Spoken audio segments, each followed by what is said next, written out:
Ooh, that B-roll sequence looks so freaking good, man.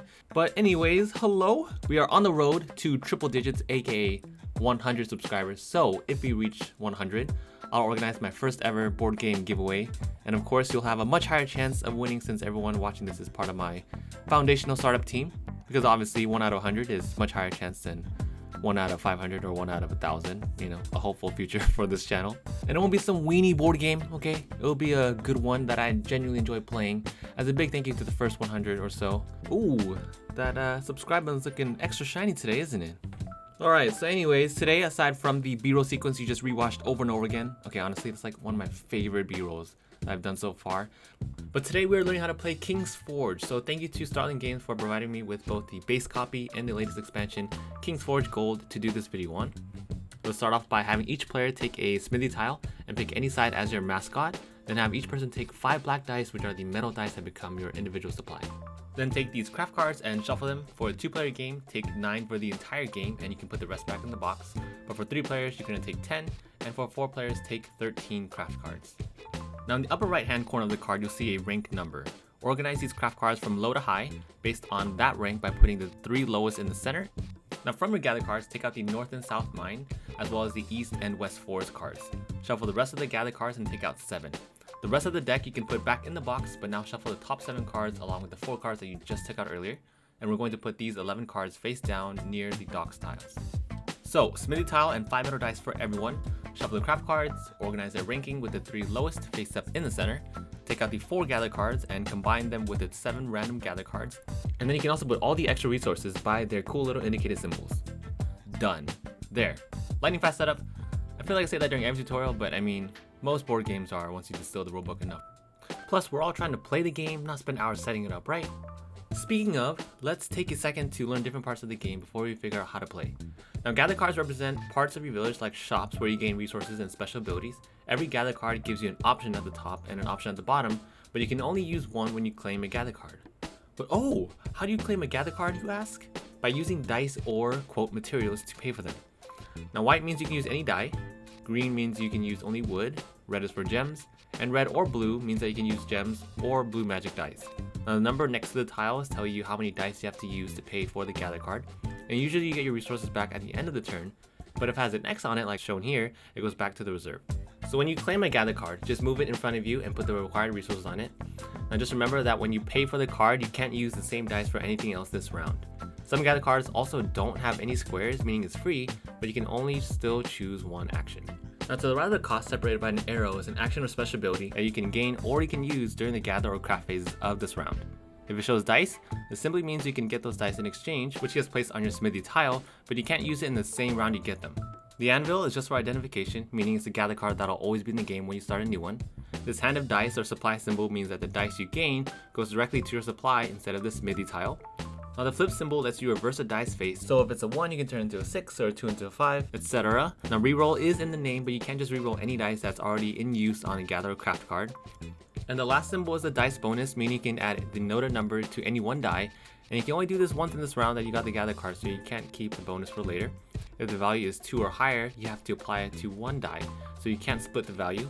And if the card gives multiple dice bonuses, then each individual bonus goes to one specific die. The only way you can combine values for a single die is if you have separate gather cards. Now these bonuses can let you raise a die above the number 6. Okay, 2 other things before we get to gameplay. One is the tokens. Now yellow with a 6 on it lets you change one die of yours straight to a 6, and silver with 2+1s lets you increase any 2 of your dice by 1 point each. But you have to use the tokens in the round that you acquire them. And the second thing are the craft cards, which is what the king wants you to make, right? AKA King's Forge. Hello! The top right number tells you how much the item is to make, with higher numbers meaning higher levels of difficulty. You have to match the color of the dice, and the value has to be equal to or greater than the little pips. And by the way, did you know that pips are the little dots on the dice? Fun little fact. Now how do you play King's Forge? You have 3 phases per round. Now first player is determined by whoever last built anything. And give the first player the anvil, and then from there you go clockwise.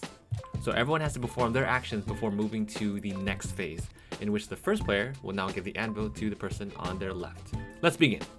For the gather phase, the first player deals 4 gather cards face up in the center and picks 1 out of 3 possible actions. 1, they claim it. 2, they can discard it and use a dock's action. Or 3, they can pass. Now the first player claims the gather card, refill it, and the next player goes. If you decide to claim a card and it lists dice resources, then you get those dice right away, but remember you can't use those resources during this round that you received those dice. Now the resources in this game are also limited, so if you claim a card but there's no more of a certain resource in the reserve, then you just take whatever is in stock then and there, meaning you can't come back for more later. Now I mentioned the docks action earlier.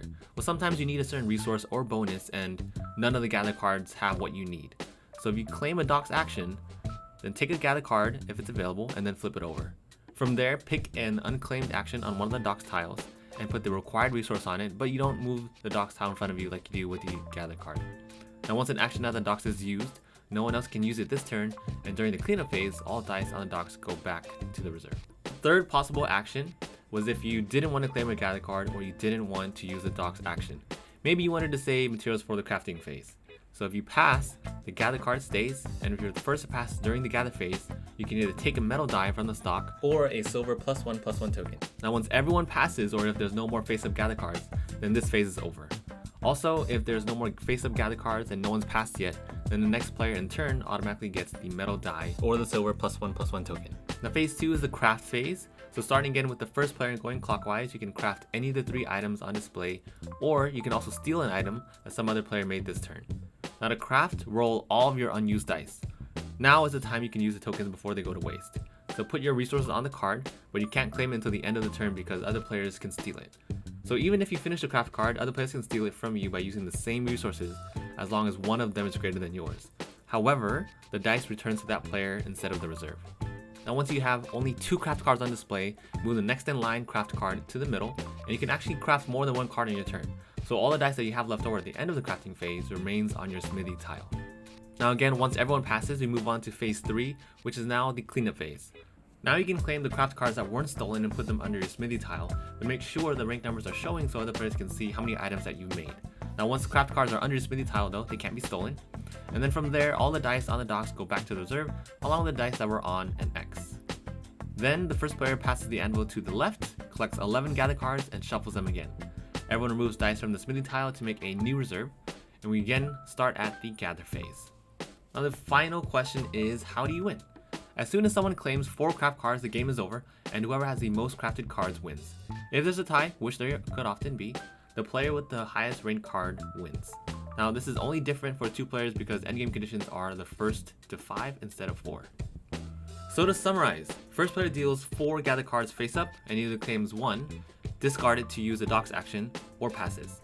Now get your resources right away, and once everyone passes, we go to the craft phase where you roll your unused dice and use the tokens to increase dice values. You can then craft items or steal until everyone passes again. Then you move to the cleanup phase where you claim craft cards, clear X's, docks, and gather cards. Lastly, the first player moves to the left and resets by shuffling 11 gather cards and combining the new supply of dice. As soon as someone crafts 4 items or 5 items in a 2-player game, then the game is over, and you win by having the most crafted items or break ties by having the highest ranked item. And that, my friends, is King's Forge. There are also many expansions, but the one that Starling Games gave me is called King's Forge Gold. Now with this expansion, gold dice act as wild dice during the gather phase and during the craft phase. So any rolls of 1 to 3 automatically flip, so they basically are always greater than 4 during the craft phase. You also get more anvil cards, a new docks location called the Gold Mine, and a new stacking rule, so when a die goes above 6, let's say you increase it to +7, you put a 1 under the 6th die. Now roll decrees are also new cards that give you new rules, like the Noble Effort rule, which lets you get a gold die when you steal. And I think the coolest new rule is actually called the Queen's Favor, so if you craft over 10 points worth of dice, you can donate your unused dice, and whoever donates the most gets the shiny Good Deeds die, which acts as a gold die and counts for any resource. And the last part of this expansion includes a bunch of scenarios like the Gold Rush, where you start with 4 metal dice and 1 gold die.